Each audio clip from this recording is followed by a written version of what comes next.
Okay, welcome back campers, welcome to the channel, and as you can see, finally I'm back in the seat of the Bivy Bee and I'm going to do some flying. It has been a long time, it's been about 4 months, so let's see if I can remember how to do it.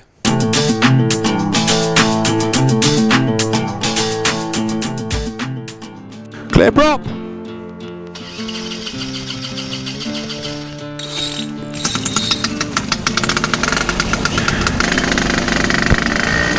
Darlingmore, traffic, Golf Charlie Lima Papa Alpha entering and backtracking on 19 at Darlingmore.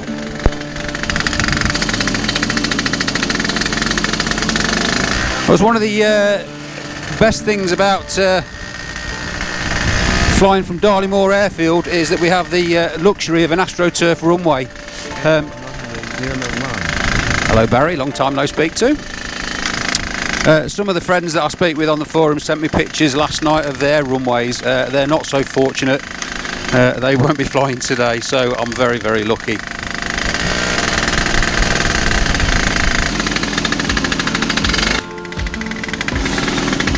Let's go. Darlingmore, traffic Golf Charlie Lima Papa Alpha taking off 19 at Darlingmore.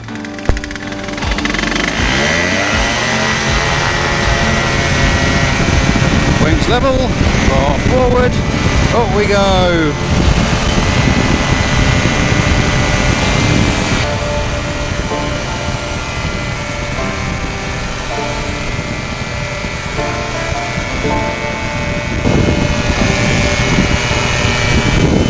Right, so as I said at the start of this video, it's been 4 months since I flew, and the first thing I have to say is, oh my god, it does not feel good to be back in the air.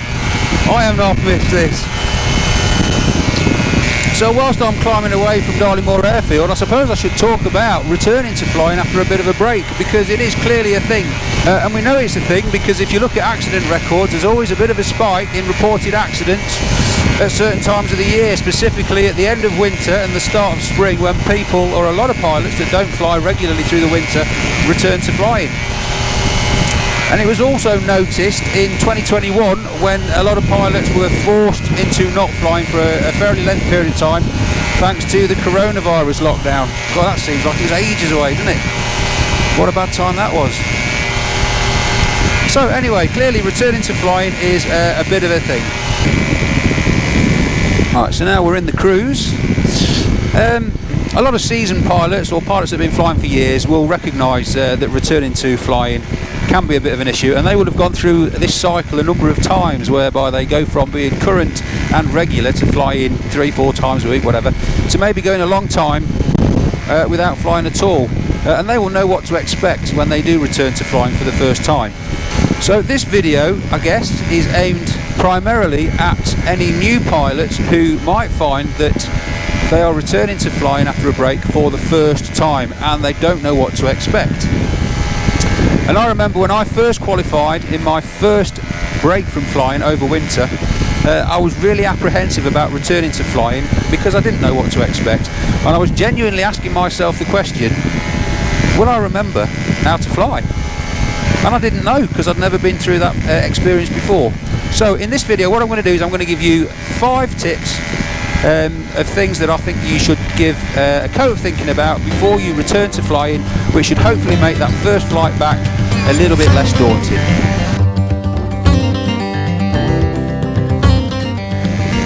So the first tip, the first thing I need you to think about is mindset, and that quite simply is just accepting and recognising that having a long break from flying could have a detrimental effect on your flying ability. Undoubtedly you are going to get a little bit rusty, and I've had this conversation with a number of people, and one of the things quite often said, particularly by non-pilots, is surely flying an aeroplane or a microlight or whatever it is that you fly, surely it's just like riding a bike, isn't it? And I've thought about that, and my take on that is that certain aspects of it, I guess, are a bit like riding a bike. That stuff that you've committed to muscle memory that has become instinctive is stuff you're probably not going to forget. For example, I know if I want to turn, if I want to enter into a roll to the left that way, I need to push this bar that way. That is locked into my muscle memory, and I'm very unlikely to forget that. My reaction time might be a little bit slower, but in terms of remembering how to fly, I don't think you're likely to forget that. What you are going to forget though is anything that you need to think about. And by that I mean, for example, how to work things. So a simple example, if I wanted to change the radio frequency on my radio, if I went to do that and it was locked, I'd have to remember what the keystrokes are to first unlock it, then change the frequency and then lock it again. And if I haven't done that for a while, I might have to think about it. And every single thing that you have to think about when you're flying adds to the workload. Other things that you might forget are, for example, radio procedures. You might forget what you need to say and when you need to say it, because you don't speak like that in everyday language. Another thing you might forget, for example, is if you're approaching an airfield from a particular direction and you're going to land on a particular runway and you want to do an overhead join. Oh, how do I do a standard overhead join? Which direction do I need to approach from? Where do I need to start my descent? What, all that sort of thing. Things that you need to think about are things that you are likely to forget. So, the first thing then, accepting that that is an issue. Get yourself in the right mindset.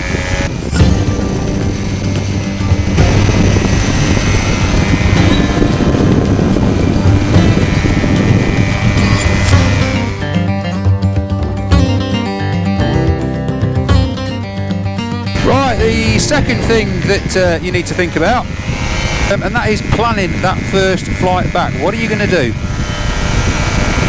Firstly, there's some things you should take into consideration. Make that first flight back as easy as possible. So, number one, weather. Pick a day with good weather.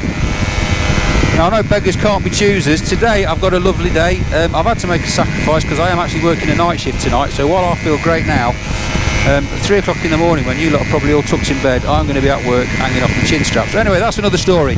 Today I've got really good weather. There's, as you can see on the camera, I've got clear skies. There's very, very light wind, so it is a good day to return to flying. The last thing you want to do is to make your first landing in 4 months a landing with a hoofing 15 mile an hour crosswind. Make it as easy as possible for yourself. Second thing to consider is don't add anything new into the flight. So for example, don't be adding new bits of equipment that you've never used before. A good example of this is in the hangar back at Darley Moor. I've got my Flexwing Aeros 9 wing, which I have not flown yet, and I'm itching to fly. I could have flown it today, the weather's lovely, but I don't think my first flight after a 4-month break with a brand new high performance wing would be a good idea. So I've resisted that temptation and I'm flying my old faithful Fox 13TL because it's what I'm more familiar with. The other thing to consider is don't fly anywhere new. Don't make your first flight a navigation exercise. Stick to the areas that you know. Stick to the airfield that you know. You don't want to be doing cross-country navigation and joining an unfamiliar circuit for your first flight. So stick to what you know is the basic bottom line. The last thing to consider is sunshine on a rainy day. Oh, can't see. Right, the next thing to consider is what are you actually going to do on that first flight? Now, there's two different schools of thought to this. A lot of pilots that I've spoken to have told me that on their first flight, what they will do is they will just go and fly a load of circuits. They'll take off, get in the circuit, land, take off, circuit, land. Personally, I don't necessarily think that's a great idea, and the reason for that is we all know that the circuit is a fairly busy, high workload situation to be in. You haven't got a lot of thinking time in between the different phases of the circuit. So personally, what I do, and what a number of other people would advocate, is for your first flight after a break, take off, fly away from the airfield, go and find somewhere quiet, and for the first 10 minutes, which is what I'm doing now, just get used to the feeling of flying again. Get used to that feeling of being in the air and settle yourself down.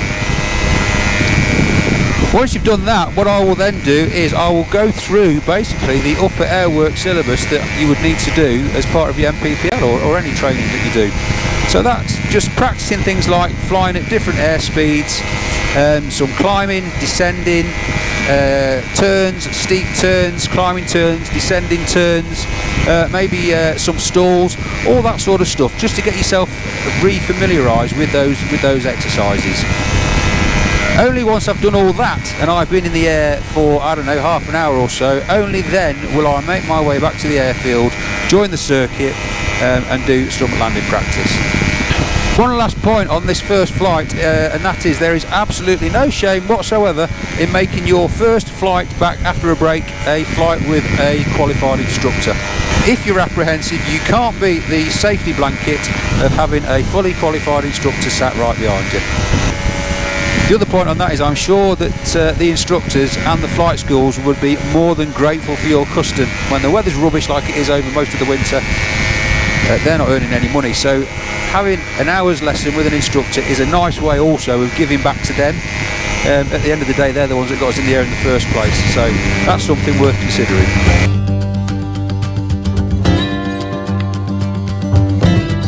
Okay, third thing you need to consider before you get back in the air, and that is make sure that you're legal. So, whilst you've been not flying, a number of things that you need could have lapsed. So I'm talking about licenses, permits, that sort of thing. So if you fly with a license, make sure that's still valid, obviously. Things like radios. If you carry a radio, you should have a license for that, an Ofcom license. I can't remember how long they last for, I'll put that on the screen. But make sure that that's still valid. Insurance, make sure that that hasn't lapsed and is still current. If your aircraft is a permitted aircraft, make sure that your permit to fly is still valid. The last thing you want to do if you do have an accident is to compound the problem by finding out that you're not legal, because that is going to cause you problems and headaches. So make sure you're legal.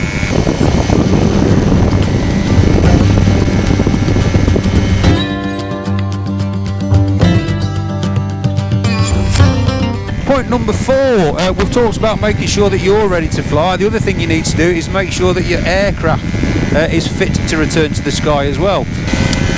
Recently I made a video all about rubber, which is a sentence I never thought I would hear myself say. I'll put a link to that video up here somewhere, and that just talks about some of the things that I've looked at recently and some of the maintenance that I did on this before getting it back in the sky. So go and have a look at that video. One thing I didn't mention on that video, before you return your aircraft back to the sky, once you drag it out of the hangar, is have a good look over it, make sure that you haven't got any damage caused by rodents or anything like that. Most airfields are in fairly rural places, the sort of places that mice and stuff like that like to live. Obviously over winter when it gets cold they look for somewhere to go and live, somewhere warm, and an aircraft makes a perfect home. Fortunately at Darlingmoor they have invested heavily in some really sophisticated pest control equipment, not least of which Dave, the CFI's cat, who is head of rodent control, who does a cracking job. So rodents and stuff like that, not an issue where I am. I'm very fortunate. However, having said that, last year when I checked my aircraft over before getting it back into the air, I did find a bird's nest in the bivvy bag up here, which I foolishly had left open over the winter. The birds had cleared off, but they had left their house behind.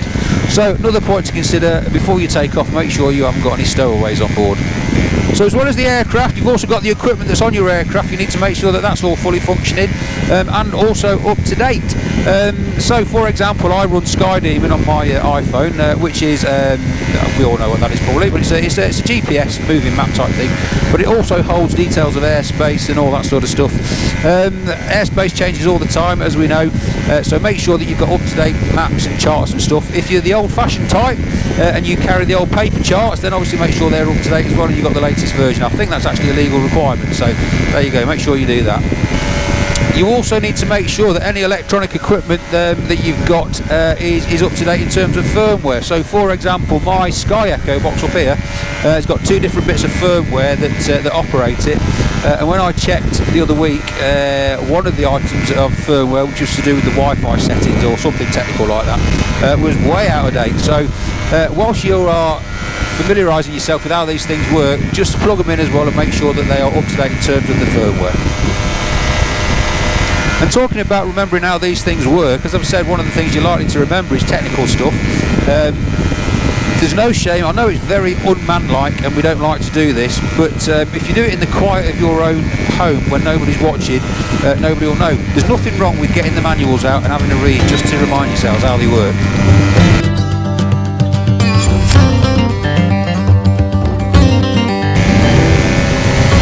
Finally, point number 5, and that's to do with your environment or the airspace or your airfield. Make sure that the environment that you fly in hasn't changed significantly since you last flew in it. So airspace, we all know that uncontrolled airspace is being pitched at an alarming rate and turned into controlled airspace. So just make sure that the area that you fly in, which you may have been used to it being uncontrolled, hasn't become controlled airspace in your absence. The last thing you want to do is go bumbling inadvertently into controlled airspace because you didn't know. Again, still talking about the environment that you fly in, make sure that there's nothing changed in the airfield that you fly from. For example, don't assume that circuit directions are still the same or circuit heights are still the same. It's quite feasible that that could have changed whilst you've not been flying there. So just familiarise yourself with any airfield guidelines. And then the last thing is to consider the runway that you fly from. I think I might have mentioned earlier about some of my friends that fly from, shall we say, less well maintained runways, and at the moment they're just not unflyable because they're really, really boggy. Again, I'm really, really fortunate flying from Darley-Moor. It's a fantastically maintained airstrip and with the luxury of an AstroTurf runway, which means I can fly 365 days a year if only I could. But a lot of people will be flying from farmers' fields and stuff like that, which aren't going to be maintained. So just have a walk along the runway, make sure it's serviceable. I think the BMEA quote an example of rabbit holes and stuff like that. Make sure that there aren't a family of rabbits that have moved in on the runway that are going to cause you some issues when you stick your wheels down their holes. So those are the 5 things that I would think about, or the things that I think about when I'm returning to flying after a bit of a break. However, usual disclaimer, I'm not an instructor. These videos are not meant for instruction or anything like that. I'm just sharing what little bit I know. If I've missed anything that you think is just as important that you should think about before you return to flying, then put a comment below so that people that are reading the comments can learn from what you know as well. Right, that's me done gagging for now. What I'm going to do is I'm just going to go and have a play and practice some of those manoeuvres that I talked about later, and then I will join you on the way back to the airfield.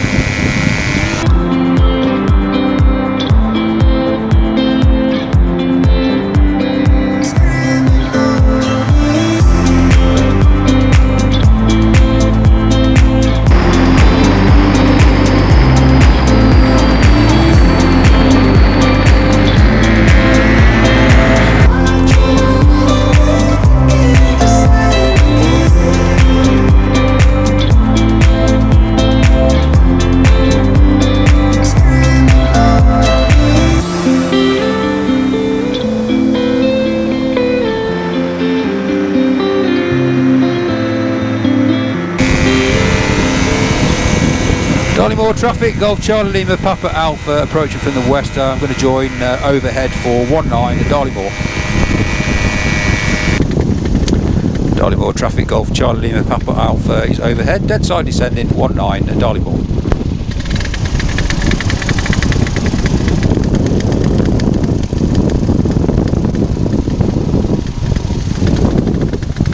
Darley-Moor traffic, Golf Charlie Lima Papa Alpha downwind at 19 Darley-Moor.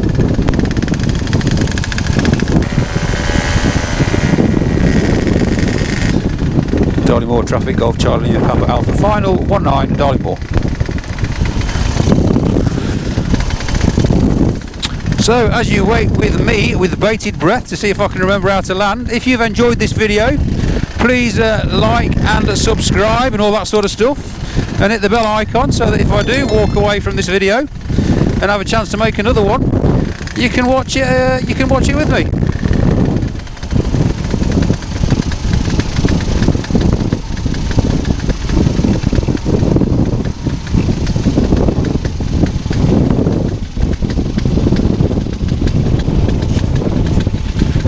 Well, that wasn't too bad for the first one after 4 months. I'll take that.